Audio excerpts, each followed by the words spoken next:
चलिए फिर स्टार्ट करें। क्वेश्चन आया है, अब क्वेश्चन मैं लिखूं क्या करूं? एक क्वेश्चन है, मैं लिख देता हूं। क्वेश्चन लिखने के साथ थोड़ा बहुत चीज क्लियर हो जाती है। A lamp is 50 feet above the ground.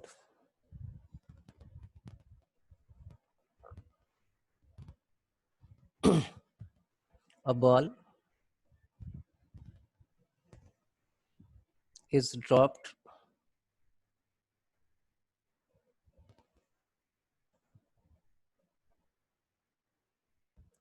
from the same height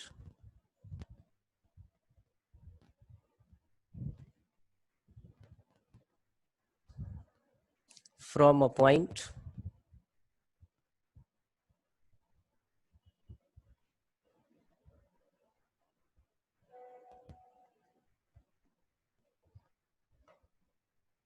30 feet away from the light pole.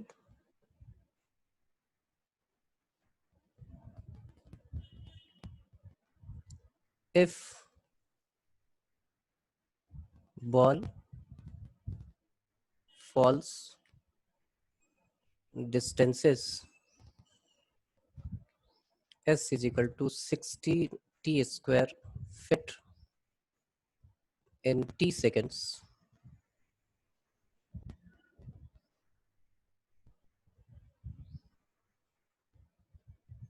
then how fast is shadow of the ball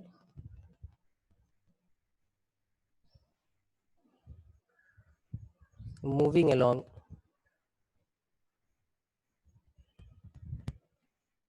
the ground half second later. ये कुछ नहीं है, ये बस फंसाने वाला है एक तरीके से। देखो तो फिजिक्स का क्वेश्चन हो गया, मैथ्स की तो सिर्फ कैलकुलेशन है इसमें, क्योंकि गेन वेन ट्रेबल तो डायनेमिक्स का जो पार्ट होता है उसमें कराते हैं हम।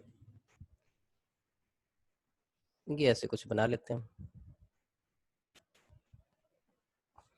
लैम्प पोस्ट जो है वो 50 मीटर 50 फीट हाइट का है, तो ये AB की हाइट ये हो गई। इसी हाइट पे उस बॉल को हम ड्रॉप करेंगे। कहाँ से?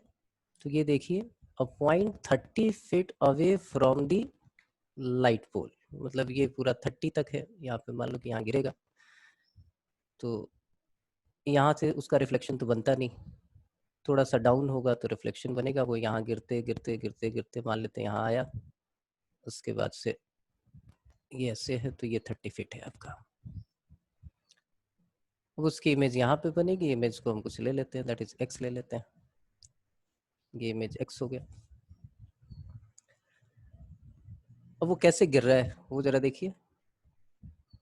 तो यहाँ दिया हुआ है कि he falls s is equal to 60 t square. ये डिस्टेंस का फार्मूला गिवन है, ut plus half a t square. तो इनिशियल स्पीड आपकी 0 होगी, इसलिए 16 t स्क्वायर लिखा हुआ है। तो यहाँ से उसको फ्री फॉल के लिए छोड़ा, यहाँ से आया, यहाँ पे उसकी इमेज बनेगी। जैसे वो गिरेगा ऐसे धीरे धीरे धीरे, तो इमेज यहाँ पे ऐसे ये आपकी बनेगी। अब इसमें फाइंड आउट क्या करना है? तो देखिए, पहले तो एक रिलेशन हम निकालें कि अगर ये वाली हाइट h है और टोटल आपका 50 है, तो इसमें रिलेशन क्या होगा कि आप h को लिख सकते हो, h is equal to 50 minus 16 t square. इसमें किसी को कोई प्रॉब्लम हो तो बताए। ये डिस्टेंस कवर किया है उसने, इतना डिस्टेंस कवर किया है। उसके बाद से यहाँ से ये है, तो अगर इस हाइट को हमने थोड़ी देर के लिए h लिया, टोटल 50 था, तो h क्या होगा? h होगा हमारा 50 माइनस 16 t स्क्वायर। इस पॉइंट को मैं C ले लेता हूँ, इस पॉइंट को D ले लेता हूँ, इस पॉइंट को E ले लेता हूँ। तो आपको पता है कि triangle ABE is similar to triangle CDE, ये दोनों सिमिलर होंगे। सिमिलर होंगे तो मुझसे यहाँ एक रिलेशन मिल जाएगा कि 50/h is equal to 50/h is equal to 30 + x/x। कोई दिक्कत नहीं है ना? ये क्या लिखा है मैंने? AB/CD is equal to BE/D। Similar है तो साइड सेम प्रोपोर्शन में होंगी। यहाँ से आपको और निकालना क्या है? निकालना आपको है बेसिकली dx/dt निकालना है। किस मोमेंट पे? When the time is half. तो h का यहाँ से निकाल लो। h क्या हो जाएगा? h हो जाएगा हमारा 50x/30 + x। ये उठा के यहाँ पुट कर दो, ये फंक्शन हो गया। फंक्शन हो गया आपके पास 50x/30 + x, that is equal to 50 - 16t²। अब इसको आप उसके रिस्पेक्ट में डिफरेंशिएट कर लो। किसके रिस्पेक्ट में? Differentiate with respect to t। t के रिस्पेक्ट में डिफरेंशिएट करो, और जब t हाफ होगा तो h की वैल्यू क्या होगी? वो x की वैल्यू क्या होगी? वो यहाँ से निकल जाएगा। यहाँ से h निकाल लेना और h पुट करके आप x निकाल लोगे, तो दोनों मिल जाएंगे। यहाँ पे पुट कर दोगे, आपका काम हो जाएगा। क्या डिफरेंशिएट कर पाओगे या नहीं? कहाँ गया ये? ओमदत्त ना? ओमदत्त अनम्यूट कर।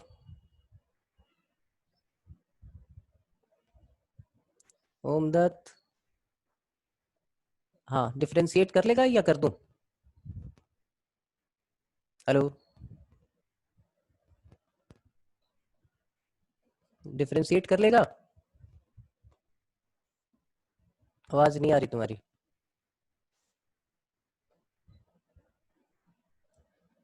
यहाँ देख ले क्या है, जब t की वैल्यू आपके पास हाफ होगी तो ये कितना हो जाएगा? 1/4। 4h की वैल्यू कितनी हो जाएगी उस केस में?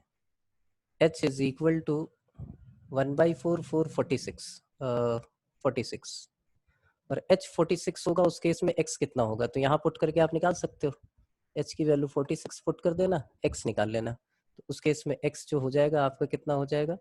h हमारा अगर 46 है तो x हम निकाल लेंगे यहाँ से।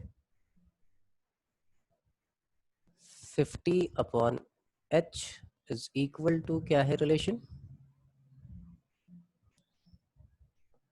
30 + x, 30 + x/x। h आपके पास है 46, यहाँ पे पुट कर देना 50/46। ये आ गया आपके पास 30 + x/x। निकाल लो यहाँ से 50x 46 × 30 प्लस 46x इधर ले आओगे, ये 4x आ गया। 4x is equal to 46 × 30। x यहाँ से निकाल लेना, ये 46 × 30 डिवाइडेड बाई 4।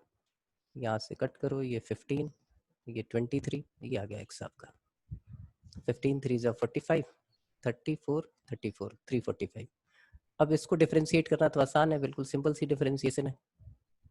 आपको किसके रिस्पेक्ट में डिफरेंशिएट करना है? t के रिस्पेक्ट में। तो 50 ये कहाँ चला गया, क्या था? 50x/30 + x,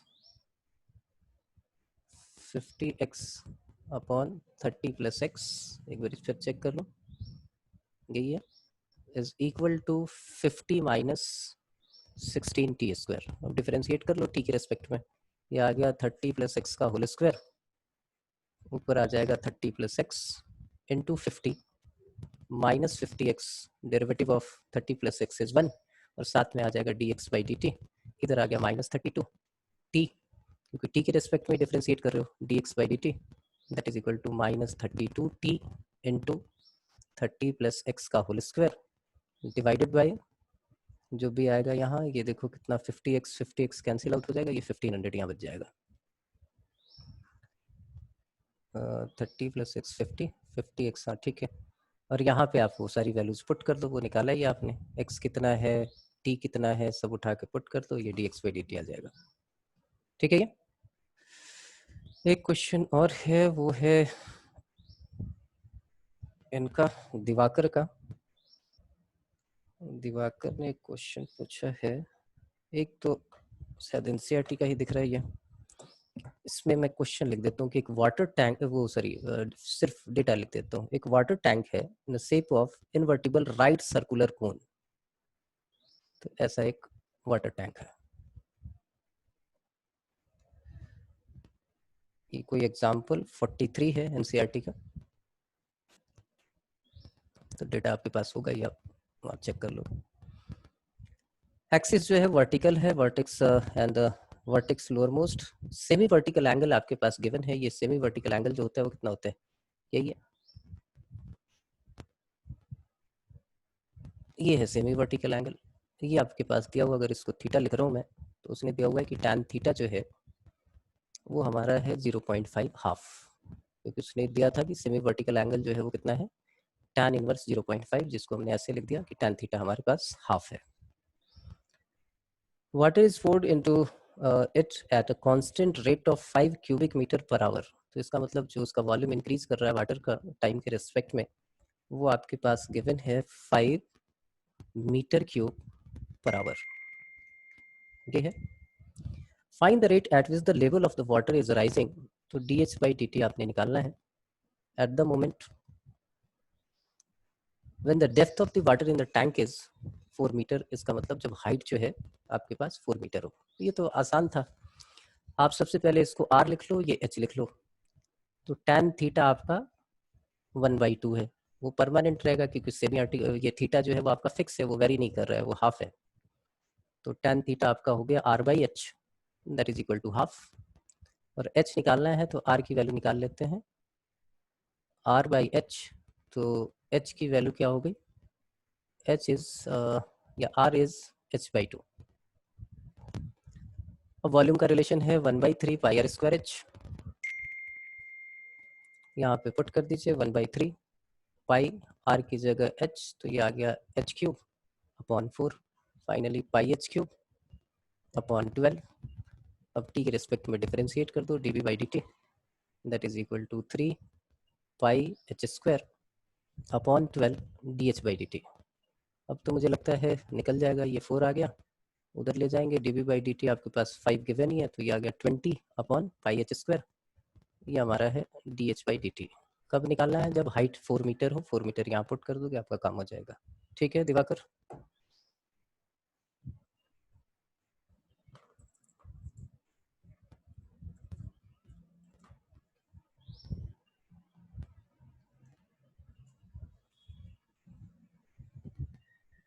हाँ दिवाकर, यस सर। हो वो जाएगा यहाँ से, बीच में छोटी सी गलती कर दी थी, इससे आंसर मैच नहीं होता, हो जाएगा। हो जाएगा।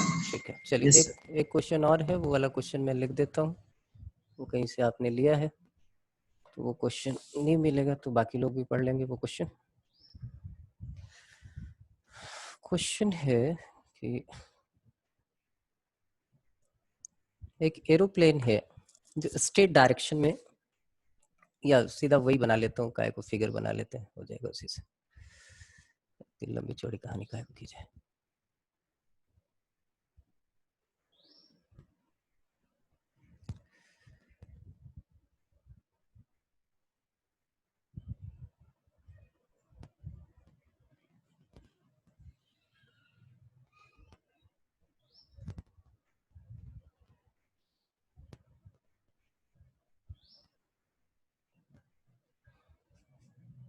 ये एरोप्लेन है, यहाँ पे जो भी है वो इसी हाइट पे उड़े जा रहा है। वो ये दे रखा है, और वो हाइट क्या है, तो हाइट ऑफ 5000 मीटर, मतलब 5 किलोमीटर। 5 किलोमीटर की हाइट पे वो बिल्कुल जो है इसी हाइट पे स्ट्रेट डायरेक्शन में कांस्टेंट हाइट पे वो आगे चलता जा रहा है। Angle of elevation of the airplane from a fix point observation is a. Angle of elevation जो है वो आपके पास यहाँ पे दिया हुआ है, दैट इज ए है, किसी फिक्स पॉइंट ए से मान लेते हैं, ये ए है, ये बी है।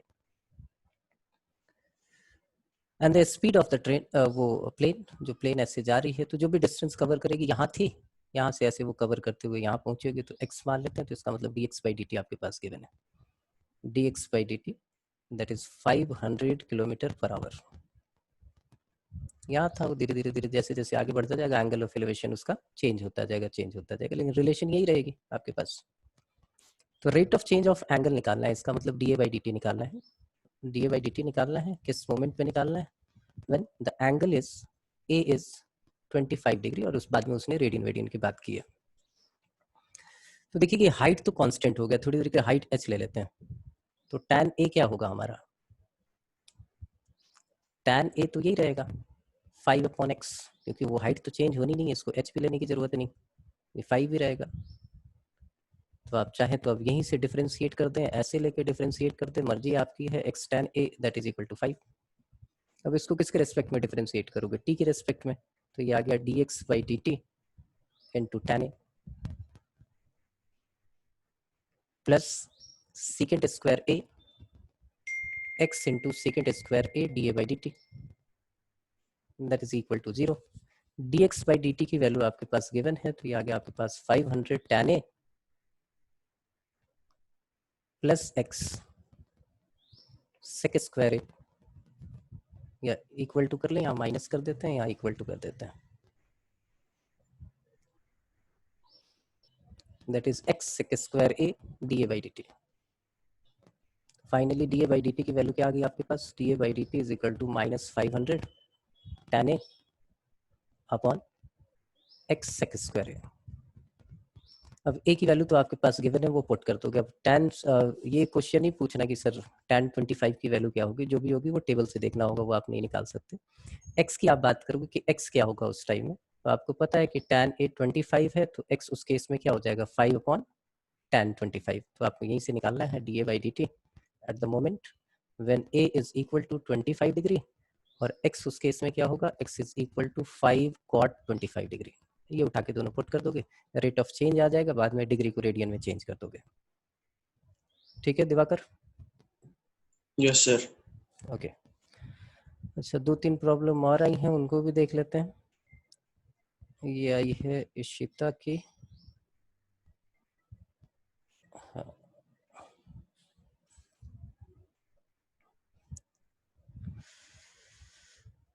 The radius of a circle is increasing, ये एनसीईआरटी का 6th क्वेश्चन है आपका, कि रेडियस जो है वो एक सर्कल का इंक्रीज कर रहा है, इसका मतलब dr/dt आपके पास गिवन है, dr/dt is 0.7 सेंटीमीटर पर second. What is the rate of increase of its circumference, इसका सर्कमफेरेंस किस रेट से इंक्रीज होगा, दैट मींस c मान लेते हैं, सर्कमफेरेंस को dx/dt निकालना है, और कब निकालना है वो उसने नहीं दिया हुआ है, तो कोई दिक्कत नहीं, इसका मतलब रेट ऑफ चेंज उसका फिक्स होगा। तो सर्कमफेरेंस के लिए फॉर्मूला क्या हो गया, दैट इज 2πr, तो dc/dt क्या हो जाएगा, दैट इज 2π dr/dt। ये कितना आ जाएगा, 0.7 पुट कर देंगे, 1.4 पाई, और ये सेंटीमीटर पर सेकंड। ठीक है इशिता?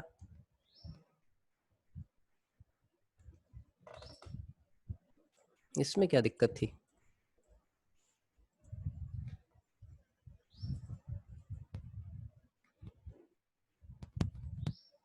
इशिता है भी नहीं है, जब नहीं है तो उसके क्वेश्चन जो है उसको सॉल्व करके भेज देंगे। चले फिर नेक्स्ट, हमें एक चीज आज सीखनी है, जो फालतू के कुछ टॉपिक्स हैं वो आज कर लेते हैं। एक है approximation.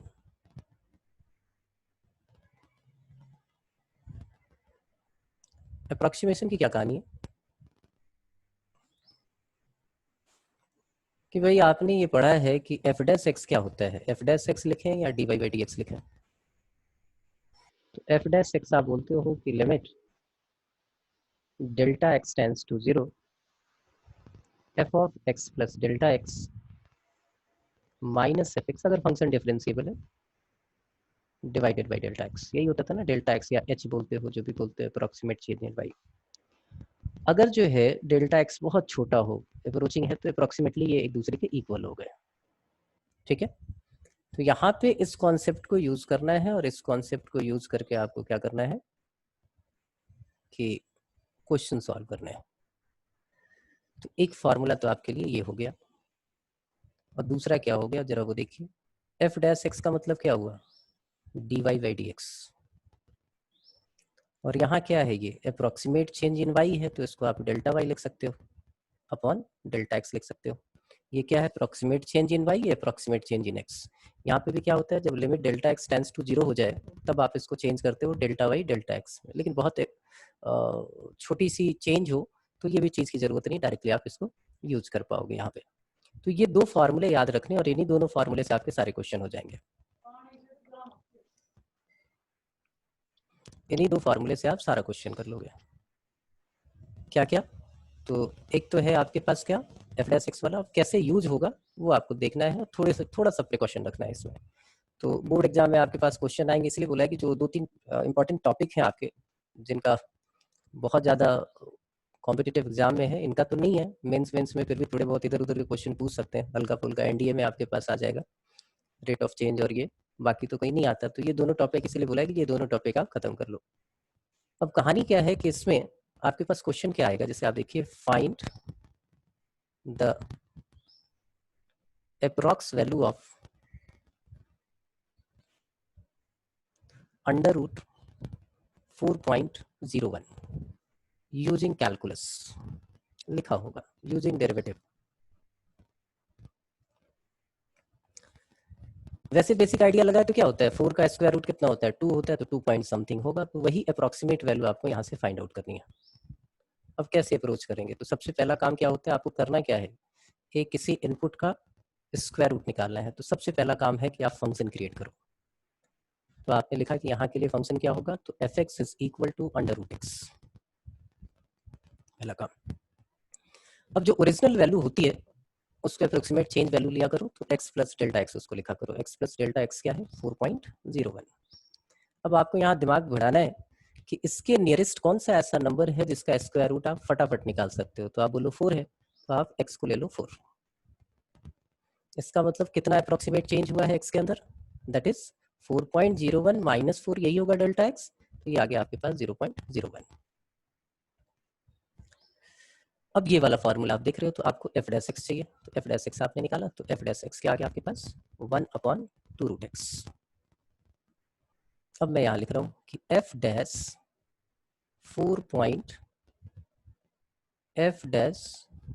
4 is equal to f of 4.01 minus f of 4 divided by 0.01। उससे पहले आपको ये फार्मूला लिख देना चाहिए यहाँ पे कि एफ डैश एक्स का ये फार्मूला होता है, बाद में आपने ये सारी न्यूमेरिक वैल्यू पुट कर दी। यहाँ पे ये पुट किया आपने, एफ डैश 4 की वैल्यू क्या होगी, तो 1/2 रूट 4। एफ ऑफ 4.01 का मतलब क्या हो गया, अंडर रूट 4.01। एफ ऑफ 4 की मीनिंग क्या हो गई, अंडर रूट 4, और यहाँ पे क्या आ गया, दैट इज 0.01। अब आगे चलते हैं, यहाँ देख लेते हैं, 1/2 रूट 4 था, वो सारी एक्सप्रेशन एक बार फिर से मैं यहाँ लिख लेता हूँ। यहाँ था अंडर रूट 4.01, यहाँ था अंडर रूट 4, और यहाँ पे लिखा हुआ था 0.01। ये देखिए क्या आया, 1/2, तो ये आ गया 1/4। यहाँ क्या आएगी, अंडर रूट में ही रहेगा, क्योंकि इसकी तो वैल्यू निकालनी है हमें। ये हमारे पास 2 आ गया, और ये वैल्यू आ गई हमारे पास 0.01। तो फाइनली अगर बात की जाए कि 4.01 कितना हुआ, तो ये उस साइड गया और 2 को उधर भेजेंगे, तो फाइनली ये ऐसा दिखेगा, 2 प्लस 0.01 डिवाइडेड बाई 4।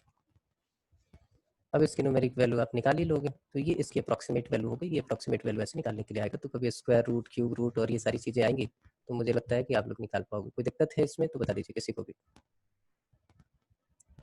अगर किसी को प्रॉब्लम हो बताओ कि सर ये वाली चीज़ अभी समझ में नहीं आई, नहीं है तो एक क्वेश्चन ट्राई कीजिए फिर कि फाइंड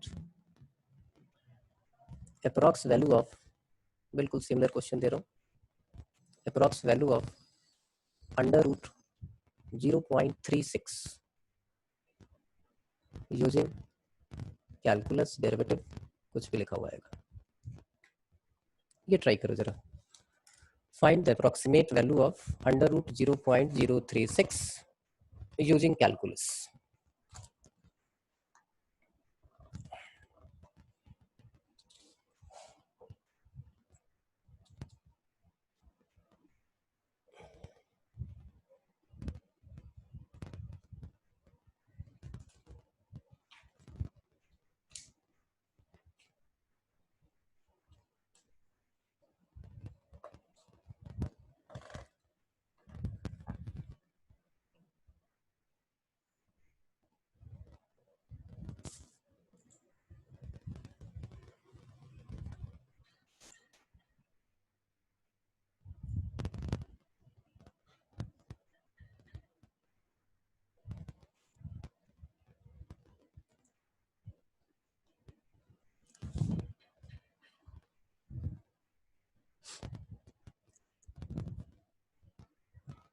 सबसे पहला काम क्या होता है, फंक्शन क्रिएट करना, तो एफ एक्स हमने ले लिया, दैट इज रूट एक्स।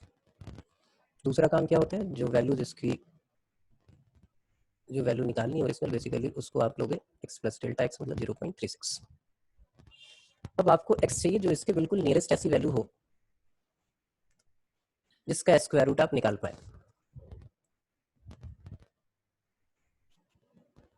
तो आप बोलो 0.36 का तो 0.6 हो जाएगा, डेल्टा एक्स हमारा कुछ लेने की जरूरत ही नहीं। तो थोड़ा सा इसमें एक और चेंज करते हैं, ये कर लेते हैं, अब ये अच्छा क्वेश्चन हो जाएगा 0.036। अब ये बढ़िया क्वेश्चन बन जाएगा 0.036। आप बोलो इसके नियरेस्ट जो सबसे आसान सा होगा। अब ऐसा नहीं कि आप जो है बहुत दूर की कोई वैल्यू लें, मिस्टेक होनी शुरू हो जाएगी, बिल्कुल इसके नियरेस्ट होनी चाहिए। तो आप बोलो 0.04, जिसका स्क्वायर रूट निकाल सकते हैं, 0.2 का होल स्क्वायर होता है। तो बात करें कि भाई डेल्टा एक्स की वैल्यू क्या होगी, तो डेल्टा एक्स की वैल्यू हो गई 0.04। डेल्टा एक्स की वैल्यू क्या होगी, एक्स प्लस डेल्टा एक्स, तो ये आपके पास आ जाएगा 0.036 माइनस 0.40, 0.040, ये वैल्यू क्या आ जाएगी आपके पास, दैट इज 0. माइनस 0.40004। ठीक है, ये वैल्यू क्या होगी, नेगेटिव। तो वैल्यू इसका मतलब है नेगेटिव और पॉजिटिव आप दोनों ले सकते हैं, नियरेस्ट होना चाहिए। फिर अगला काम क्या होता है, एफ डैश एक्स निकालना। एफ डैश एक्स आपने निकाला, दैट इज 1/2 रूट एक्स। उसके बाद क्या होता है, ये वाला फार्मूला आपको लिखना है कि f dash x is equal to f of x plus delta x minus f x divided by delta x. अब ये सारी वैल्यूज यहाँ पुट कर देते हैं। F dash 0.04 is equal to f of 0.036 minus f of 0.04 and divided by minus 0.004। तो ये value क्या आ गई हमारे पास, दिस इज 1/2 अंडर रूट 0.04। ये तो अंडर रूट में ही रहेगा, 0.036 ये क्या under root of 0.04 and it is divided by minus 0.004। क्या कर लें, इसको यहाँ लिख लेते हैं। ये आ गया आपके पास 1/2 into 0.2 is equal to under root of 0.036, यहाँ पे आ गया 0.2 डिवाइडेड बाई माइनस 0.004। फाइनली क्या लिखा आपने कि under root of 0.036 is equal to 0.2 plus, ये उधर जाएगा तो ये उधर गया प्लस, ये माइनस, तो माइनस 0.004 डिवाइडेड बाई 2 इंटू 0.2। आगे की कैलकुलेशन तो आप कर ही सकते हैं, ये इसकी अप्रोक्सीमेट वैल्यू आ गई।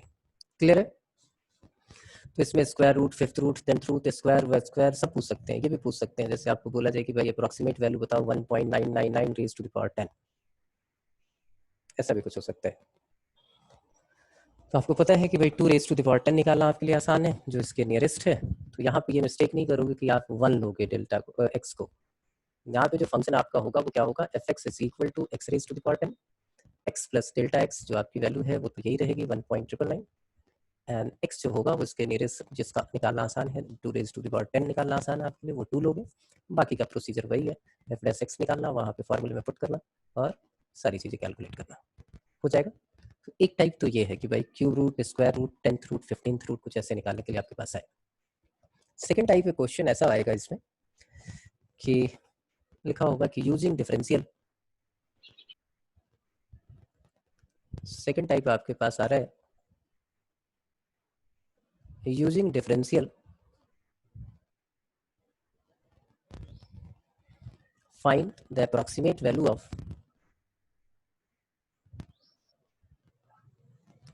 the approximate value of f of 2.01 if fx is equal to 4x square plus 5x plus 2। पीछे वाले क्वेश्चन और इस क्वेश्चन में क्या डिफरेंस है, वहां पे हमने फंक्शन क्रिएट किया था, यहाँ पे फंक्शन हमारे पास गिवन है।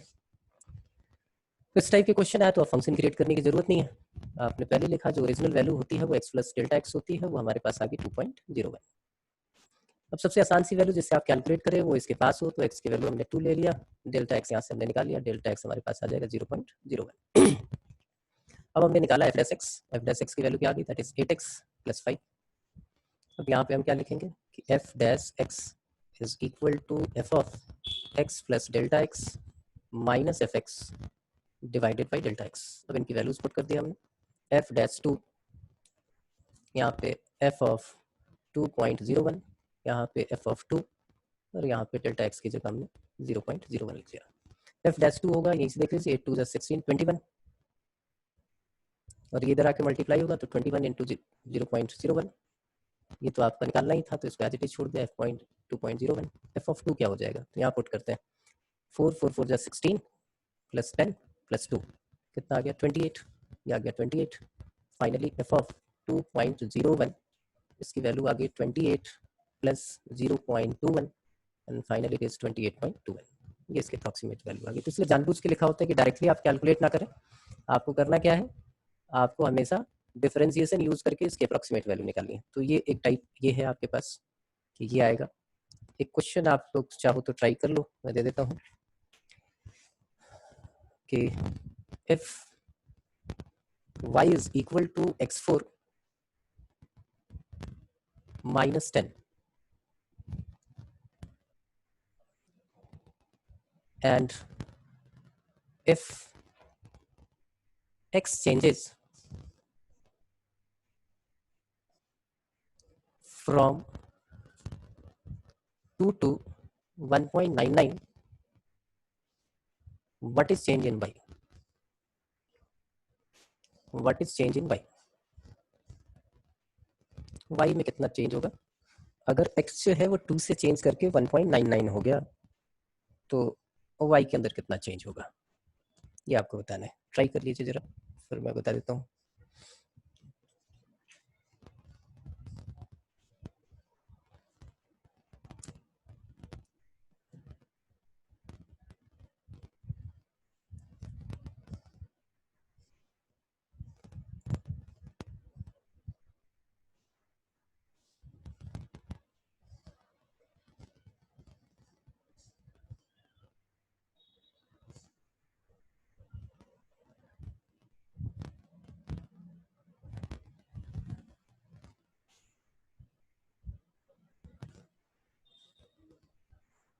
Vineet,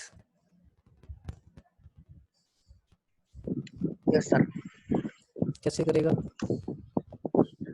sir dy by dx आपने बताया था, dy by dx equal to del y by del x। बिल्कुल सही है, ठीक, बिल्कुल ठीक। अब देखिए यहाँ पे क्या चेंज हो रहा है, x चेंज हो रहा है। तो जो ओरिजिनल वैल्यू है x की वो 2 थी और 2 से उसमें अप्रॉक्सीमेट चेंज हुआ है, that means x plus delta x आपके पास आ गया 1.99। तो डेल्टा x की वैल्यू क्या है, डिक्रीज की है, और डिक्रीज की है तो ये कितना आया है -0.01। अब dy बाई डी एक्स आप निकाल लेते हो, dy बाई डी एक्स की वैल्यू क्या होगी, dy बाई डी एक्स हो जाएगा हमारा 4x3। अगर हमें dy बाई डी एक्स कब निकालना है, तो dy by d x at the moment when x is equal to 2, यहाँ पे 2 पुट किया तो कितना आ गया, ये आ गया आपके पास 2 2 जा 4 2 जा 8 32। अब फाइनली आप लिखोगे कि dy बाई डी एक्स जो होगा वो delta y upon delta x होगा। dy by d x initial value पे क्या होती है उसी पे निकालनी है आपको, ये 2 है, ये आपके पास डेल्टा y है और डेल्टा x है आपके पास -0.01। तो अप्रॉक्सीमेट चेंज इन y जो हो गया वो क्या हो गया हमारा -0.02। ये अप्रॉक्सीमेट चेंज इन y है। तो बोला कि सब पे बस ये 3 फार्मूले लगने हैं, इन्हीं 3 फार्मूले से आपका सारा काम हो जाएगा, बाकी कुछ आता ही नहीं है इसमें ऐसा। एक क्वेश्चन फिर भी मैं दे रहा हूँ कि वो जरा ट्राई करें आप कि if y is equal to 2 sin x, क्योंकि इसमें थोड़ा सा कॉन्सेप्चुअली कुछ मिस्टेक करेंगे आप, and x changes from pi by 2 to 22/14, then find approx change in y। y में अप्रोक्सीमेटली कितना चेंज आएगा वो निकालना है। ट्राई कीजिए।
यहाँ पे एक चीज समझनी है कि π/2 और 22/14 दोनों सेम चीज नहीं है। पाई की वैल्यू 22/7 अप्रॉक्सीमेट वैल्यू होती है, एग्जैक्ट तो होती नहीं कि आप इन दोनों को बोलोगे दोनों सेम ही है। तो आपने करना क्या है, सबसे पहले तो निकालना है dy/dx। dy/dx आपका हो गया 2 cos x। अब देखिए x जो है वो आपका क्या है, π/2 है, और π/2 से वो चेंज होकर क्या हो जाता है 22/14। तो x प्लस डेल्टा x जो है वो आपके पास है 22/14। Therefore the delta x is equal to 22/14 minus π/2, ये होगा हमारा। अब dy/dx हम कहाँ निकालते थे, तो dy/dx निकालते थे किस पे, when x is equal to π/2। अब डिफरेंशिएशन आपने किया हुआ है, ये कितना आ गया, that is 2 cos π/2, 2 cos π/2, 2 cos π/2, cos π/2 0, तो ये 0 आ गया। अब आपने लिखा कि dy/dx that is equal to delta y upon delta x। तो बहुत माइन्यूट सा चेंज होगा, बहुत माइन्यूट सा चेंज होगा, इसलिए वो अप्रोक्सीमेटली कितना आ रहा है, 0 के आसपास आ रहा है। dy/dx आपका 0 हो गया, डेल्टा y आपने निकालना था, डेल्टा x आपका क्या है 22/14 माइनस π/2, तो बहुत स्मॉल सा है, तो आप पहले उसको 0 नहीं लिखोगे, यहाँ पे अभी अप्रोक्सीमेटली चेंज जो है y में बिल्कुल जरा सा आएगा, that is delta y। Done. तो ये है, आपको क्या करना है, अब आज एनसीईआरटी के क्वेश्चन करने हैं, और एनसीईआरटी के क्वेश्चन में एरर एंड अप्रोक्सीमेशन कंप्लीट कर लेना है, पहला काम। दूसरा काम आपका ये है कि जो ट्रिगो की असाइनमेंट थी उसका 1 to 15 आपको कल कंप्लीट करके रखना है। और कल जो है, जो एलन का आपका सिलेबस है, वो सिलेबस एक बारी मैं आपको बता देता हूँ क्या क्या है।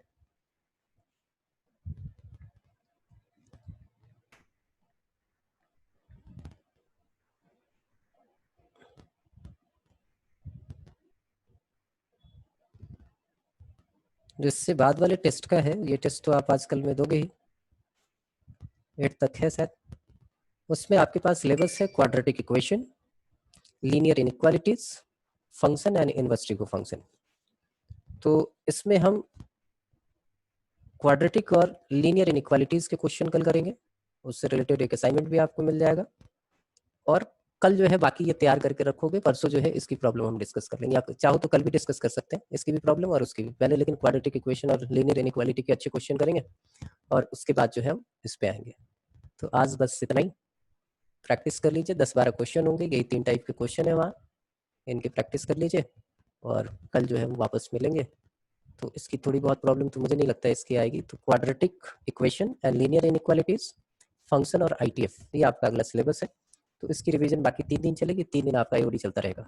अब आज मंडे है, वेडनेसडे एंड फ्राइडे ये आपका चलेगा यही वाला, और बाकी के 3 दिन चलेंगे वो आपके कंपटीशन वाले।